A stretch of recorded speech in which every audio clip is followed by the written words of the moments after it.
and gentlemen, let's go. Where Brooklyn at? Where Brooklyn at?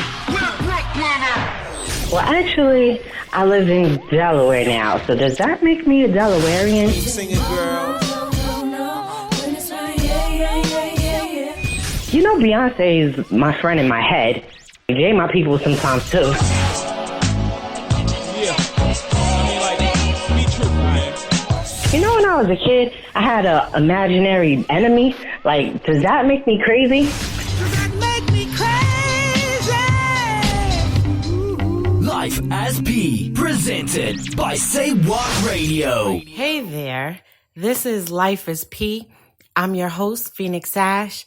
Thank you for joining me. If this is your first time, I appreciate you checking me out. I appreciate however you found me, whether you were just scrolling through or someone recommended. It's great. Thank you for being here. If you're a repeat listener, thank you. Love you. So glad you came back. I heard there's like 5,000 of you now, so I'm really pumped over that. I'm sure there's someone running around with 1 million who's like, bleh. Whatever, I'm pumped. So I'm really hyped over that. Speaking of things I'm really hyped over, I've been talking to you guys for the longest time about In Her Makeup is coming soon to Audible. Guess what, guys? It's available. Yes. So my novel, In Her Makeup, is available not only on Amazon Books and Kindle Unlimited, but it's also available on Audible and Apple Books. So check that out. If it's your first time trying those services, get at me. Get at me on Twitter at PWrites or on Instagram at PWrites. I might have a code or something for you to try. If it's your first download, I believe it's free. So if you're trying the service and you're downloading In Her Makeup as your first book, it's free.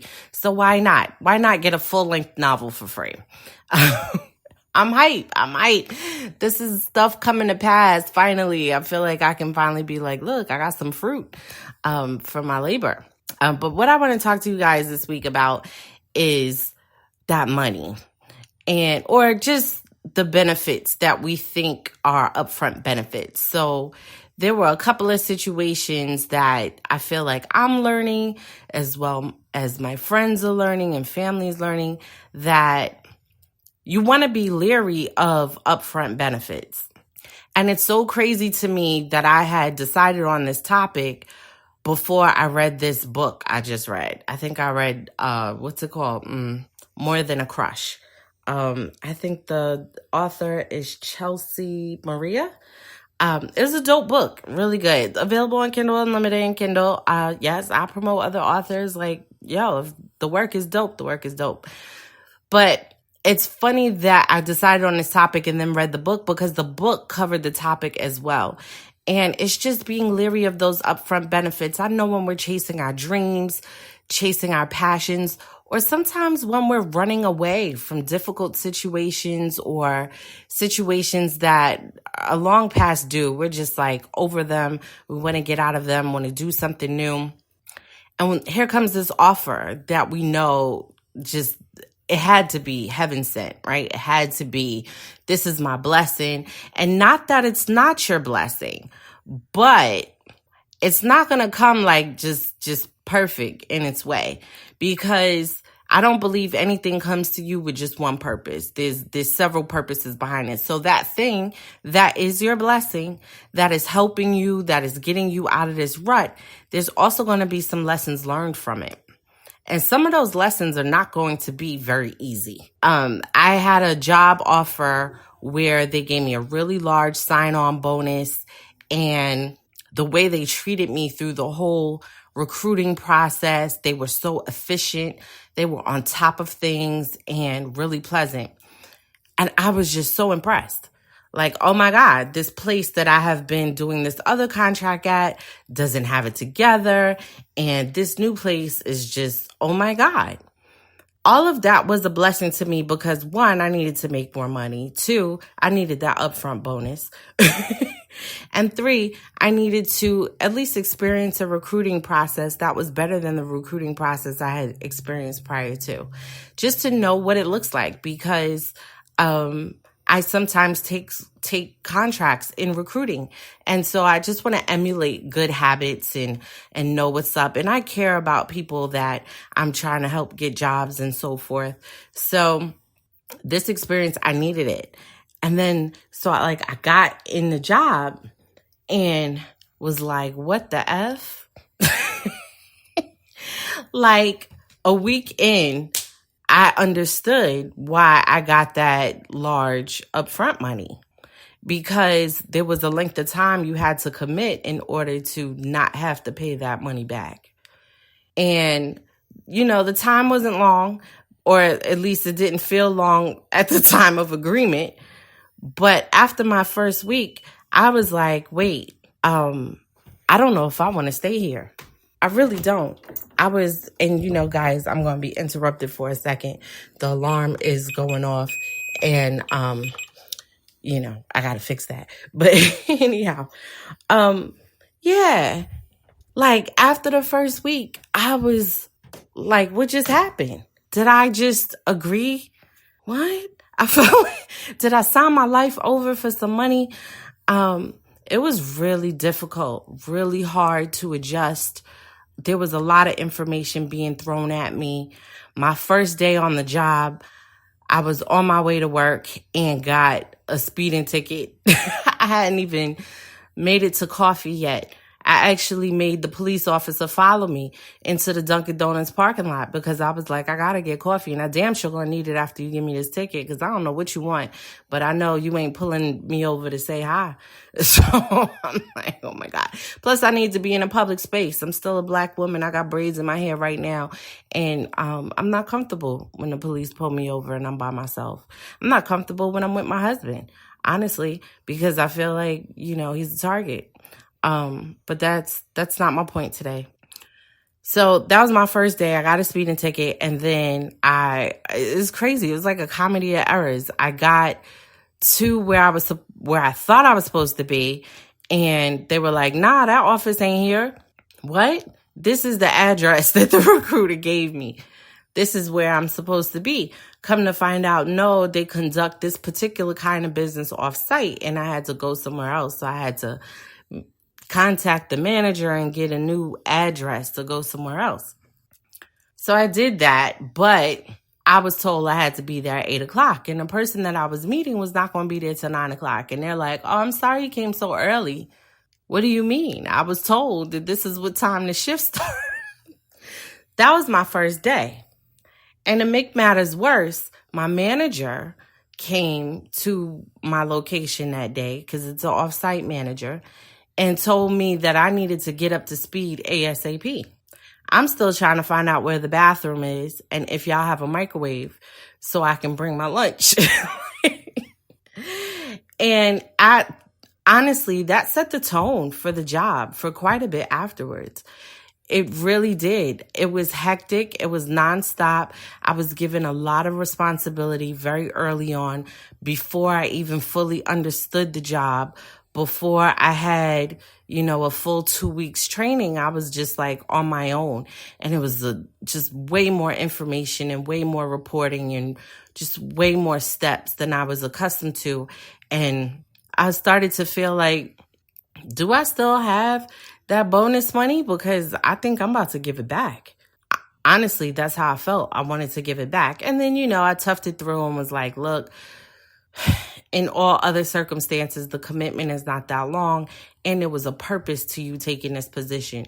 You didn't take this position because you thought it was going to be your forever. You took it as an entryway into a circumstance that you felt you could navigate. So you're going to have to pay some dues and navigate.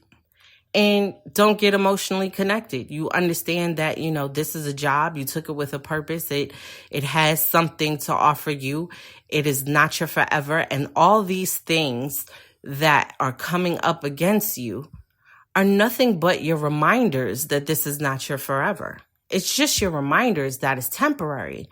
But there was a lesson to be learned. And it's just like, listen, before you jump out the window and be so hyped that somebody is giving you this large sum of money up front, understand why. They wasn't doing that to be nice. they knew all the things that they come with. They knew what the position entailed, even if they didn't explain it through the interview process. There was times that I was left alone to manage the site. Meanwhile, throughout my recruiting process, I asked, would I be working alone? And I was directly told no. And then it dawned on me that the people who were interviewing me were not people who were actively working at the sites. What the hell they know? But I was too hyped. And understand this. I want you to really get this. It doesn't negate that this opportunity was a blessing for me. It doesn't take that away. It just means I have to pay more attention. I have to see what it is that I'm agreeing to. You know, I probably would have taken it anyway, but I might have been more on guard. I would have set my expectations. I would have been prepared. I'm not real good with lack of communication. Come on, guys. I talk for a living. I talk. That's what I do. I talk. I write. So if you don't communicate well, it frustrates me. And more than that, honestly, if I'm truly honest, it infuriates me because some things is just like, really? You couldn't say. I was out at this particular job. I was at work one day and the girl who was scheduled to work with me didn't show up at the scheduled time. It wasn't until 45 minutes later, like 15 minutes before I had to handle an event, that I got a message from her that she's at a different location that day. And then the manager followed up with, yeah, I needed her somewhere else. And I'm like, y'all wasn't going to say nothing? You wasn't going to tell me that I was going to be alone, that nobody was going to show up, that maybe I should come in a half an hour earlier to get my setup, to get my head together. Like, what? You was just going to leave me hanging? And for a moment, I took it really personal. I did. I just was like, you could feeling like they could kiss my behind. I was like, F these mother effers, and I don't even curse. You see, I can't even get it out right now, but I was really feeling it. I had Remy Ma blasting in the car on my way home. I was so hot. I was. But after some contemplation, I thought about it and was like, no, these are necessary things to remind me not to get too comfortable, because this is not the place I'm supposed to stay. This was the place I was supposed to enter. This was my entryway. This was my doorway. But careful not to linger too long in the doorway. And that, listen, there's so many lessons in this right now, because I'm just speaking to myself at this point that, sometimes we need those reminders. Those things are necessary to let us know not to linger in the doorway. But be leery of the upfront benefit. In the book that I was telling you about that I was reading, what did I say it was? More Than a Crush, I think it was called. And, the girl was caught up. Somebody was dangling something over her because in her past, she was so distraught off of not having a particular opportunity, and somebody offered it to her and she didn't quite understand what the exchange was. And she was signing legal documents, contracts, things that indebted her without really getting a good idea of what the exchange was. And once the exchange was revealed, she felt stuck and couldn't get herself out for a while, and was saying no to blessings, saying no to things that she prayed for in order to protect those things from this jumble of mess that she had gotten herself into. And we do that to ourselves, right? Like, we force ourselves to pay the consequence, even though sometimes the out is right there in front of us, and it's just like, take the out, get out. You took the out that got you in here, so I understand that's what makes you nervous about the out, that I don't want to jump from situation to situation, from jumbled mess to mangled mess. But don't spite your face. Sometimes we need to just let that go, let it get behind us. Pride will stop us from doing a lot of things. When I took the position that, they caught me, I'm going to just say they caught me with that upfront bonus. But when I took that position, I felt trapped. I felt obligated to give them a certain amount of time until I freed my mind and said, wait. You letting them take control over you, but you entered this with purpose. Don't forget your purpose. Yeah, you're going to have to pay some dues. You're going to have to navigate. But you know what? You were compensated for those dues. there's situations that you have to pay dues and you're not compensated for them. So let's be thankful for that. Now, let's not run through that compensation. Let's put some of it to the side because, we don't know. They might give up on us. We trying to maintain not giving up on them. They might give up on us. So let's hold that to the side, but let's pay these dues because there's some gifts in here. I talked about being stretched, and in that particular position, I was stretched. I was learning some extra stuff that I had no intention of learning, but it was useful information. Was I frustrated that they didn't give me the time to absorb it and truly learn it? Absolutely. But I'm not someone who readily accepts that I can't get it. I am not that person. I cannot readily accept, I just can't get it. Nope. I'd be like, okay, I messed up right now. Well, I'm going to get it next time. And if I don't get it next time, I'm going to get it the time after that. I'm going to get it. And as I went on in the position, I did get it. But, and it became clearer how I could use it and navigate and motivate myself to stick it out because I had a why. A long time ago, well, it feels like a long time ago, but several episodes back, I talked about, what's your why? What are you willing to sacrifice? Like, don't just stick it out because that is the elder advice that, you got in it, basically you made your bed, lay in it. Don't stick it out for that. Stick it out because there's a purpose behind it. There's a why. You're using it to do something. It's opening a particular door. It's giving you access to a particular staircase. There is a purpose behind it.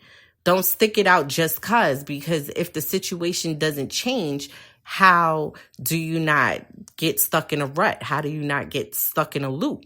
There needs to be a purpose. And my discomfort was reminding me that, I ain't gonna lie, at first the discomfort made me want to run in the opposite direction. I mean, doesn't that make you want to run? You're like, oh, no, this is just too much. Goodbye.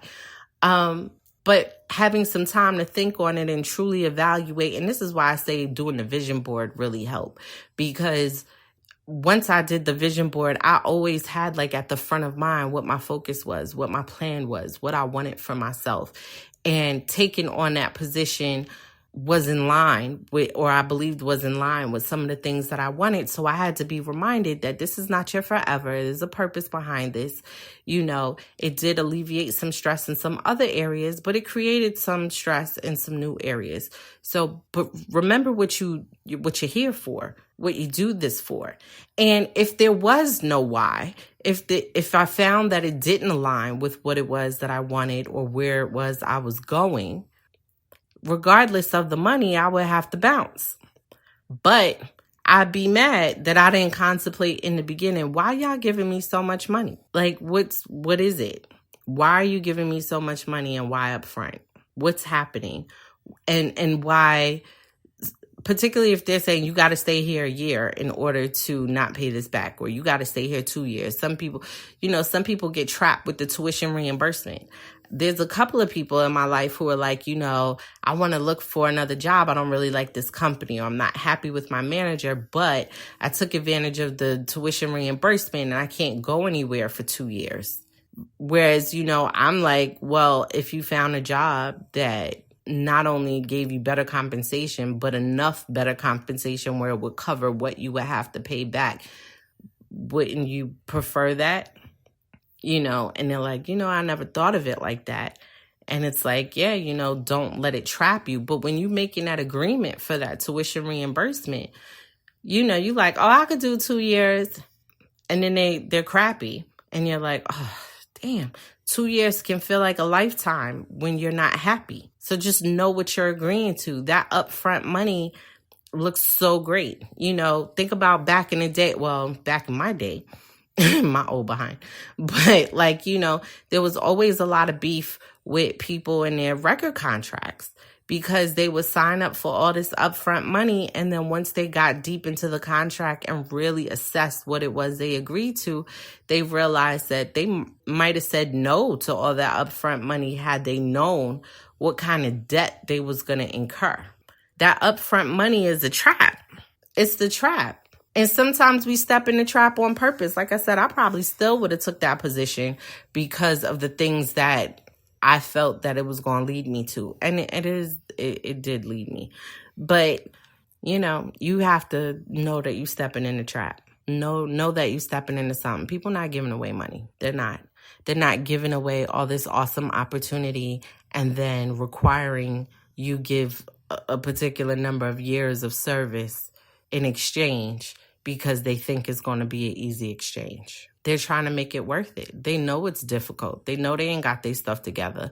They know it's clunky. They know that they don't communicate well. They know that they don't have great training. They know that the managers are subpar. They know, but they want you to stay. And usually it's because they know that you're better than that you will increase their value, that you will contribute to the company and help them rise above it. And if enough of you get locked in those contracts and help the company rise above, then they can change the stereotype and the stigma attached. The problem with that is that if you get unhappy and disgruntled in the process, you don't make anything better. But that's the dice they're rolling.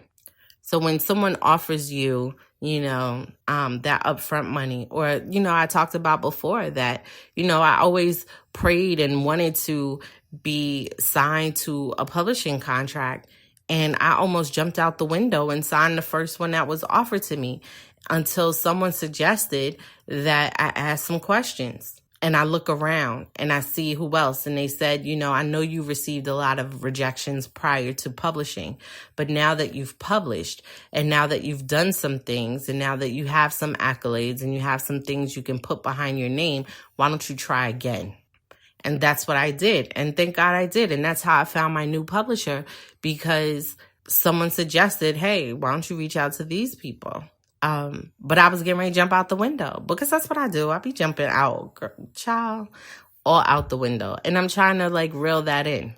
I'm trying because I'm tired of learning these lessons because these are repetitive lessons in my life, to be leery of those upfront opportunities that sound so great. Or the girl who falls in love with, the singer that she's been chasing around for this long, she finally catches his eye and he's not all he's cracked up to be. I see people get all disgruntled and all in their feelings where people like, Trey Songz or Drake have babies with people that, and this is all rumor because I don't know nobody business for real. But, they get in their feelings about who these men had children with. And I'm like, first of all, these women, you don't know them personally. So whatever you believe is their lifestyle or what's attached to that is none of your business to judge. Your judgment should go as far as to whether you're going to repeat that behavior or not. But whether she's worthy of having a child with someone you idolize, just cut it out for real. But people get all in their feelings and it's just they're not cracked up, all they're cracked up to be. And it's just if you caught their eye, you think that, you was going to be some long-term person for them when that's how they move. No. On the flip side, who knows? Maybe those women caught their eye and they thought they moved differently than what they truly did or whatever. So you just got to be leery on all them benefits that you're getting up front. Like that guy that's so wonderful that you met on Tinder or wherever, and you had this great first date and you just was like, I'm going to give him the goods. I know I shouldn't do this on the first date, but it's so magical and we connected. And you can't understand why he ain't call you tomorrow. And I'm not even going to say it's because you was fast with the goods. I'm going to say because he was an asshole whether you gave it or not. That's what I'm saying.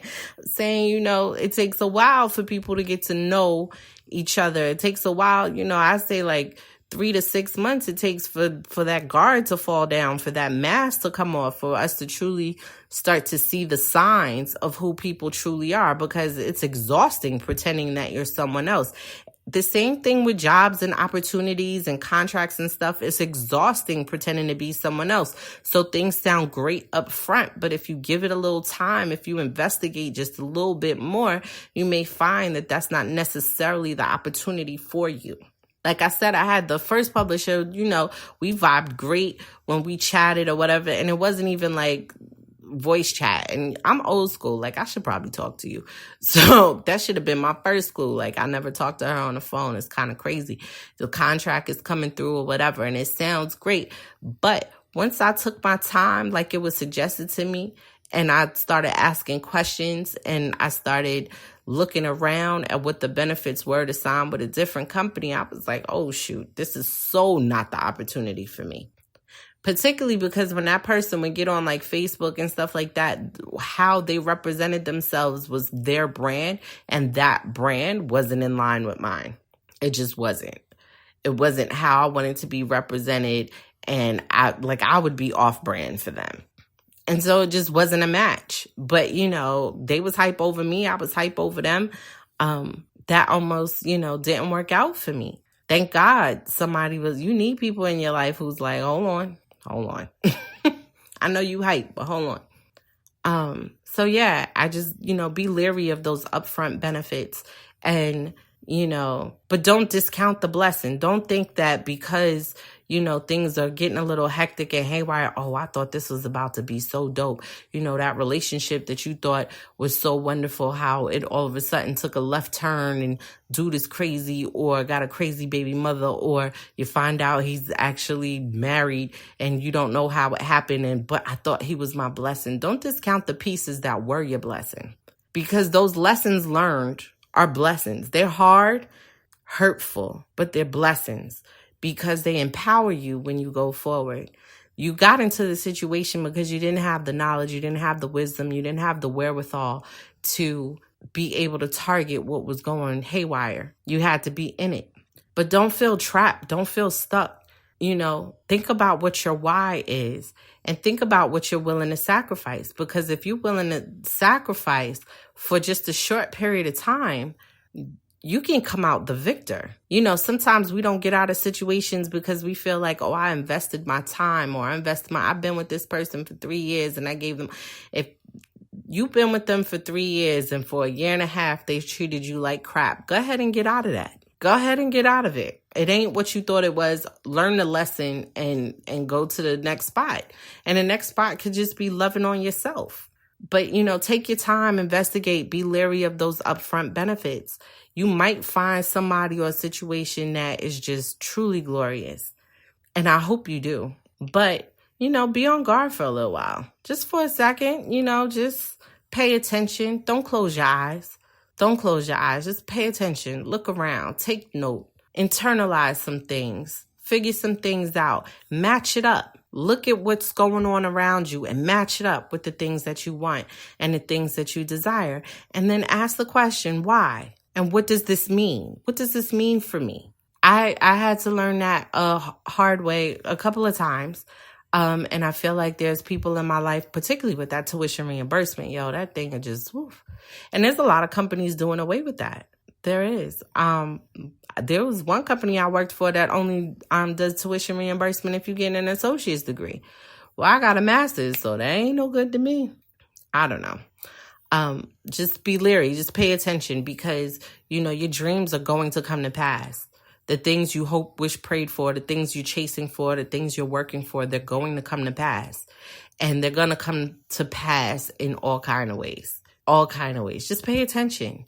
Pay attention. Make sure it matches up to what you want for your life and it matches up to your why and what you're willing to sacrifice. Make sure it all matches, and think about the time and investment that someone is asking you to exchange for these upfront benefits and really think about if that's something that you're willing to do. And you think, like, if it was the worst scenario, how long could you stay in it? How long? I don't know. It was just word of caution to you guys. I know, like, I'm normally more chipper and upbeat, but am I? Maybe I'm not. I don't know. But your dreams and your goals, you're coming to pass. Like, we're talking about it. We're chasing it. We're making ambassadors of the people around us. We're speaking our dreams, our hopes, our goals into existence. We're working for it. We're raising our hand. We're letting the blessings know where to find us. But when we do that, other things come to find us too. other things come to find us too. You know, the enemy ain't gonna come steal your joy if your joy ain't purposeful. Your joy is gonna impact a lot of people. You fulfilling your dream is gonna impact a lot of people. It's going to inspire a movement. It's gonna inspire a lot of things. So you're gonna be attacked for it, and things are gonna come looking like what you want, and it's gonna be slightly off, and there'll be some signs. But you know, if you're anything like me, you're like, you know what, I can handle this right here because I need this to do this. And this is the thing that's in front of me. So I'm going to take this and I'm going to build with this because I know what you mean for my harm. There's a power in my life that's working that for my good.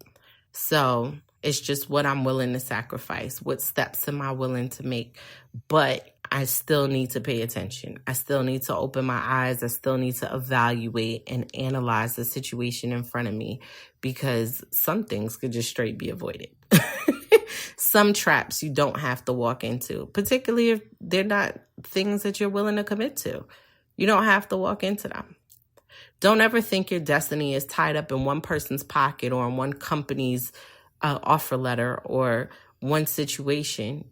There's not just one spot, okay? Your life, your blessings, your goals, your dreams are going to come from a multitude of areas, and it's going to string like beads on a string, you know, but each thing is its own thing. Like, don't think that it's just tied in this one spot. And if I don't get it right here, where else am I going to get it? I worked for a company where people were so afraid to live out their dreams, to go find the dream job in another company because they believed in the area they lived, this particular place was the only place that was going to pay them handsomely. And it was like, you're not even doing your research. This company has to compete with somebody. It's competing with somebody. Find out who they're competing with, because that person gonna pay you too. They're gonna pay you too. Don't get trapped thinking that you stuck in somebody's pocket. Never that. Never that. Anyway, that's my spiel for today.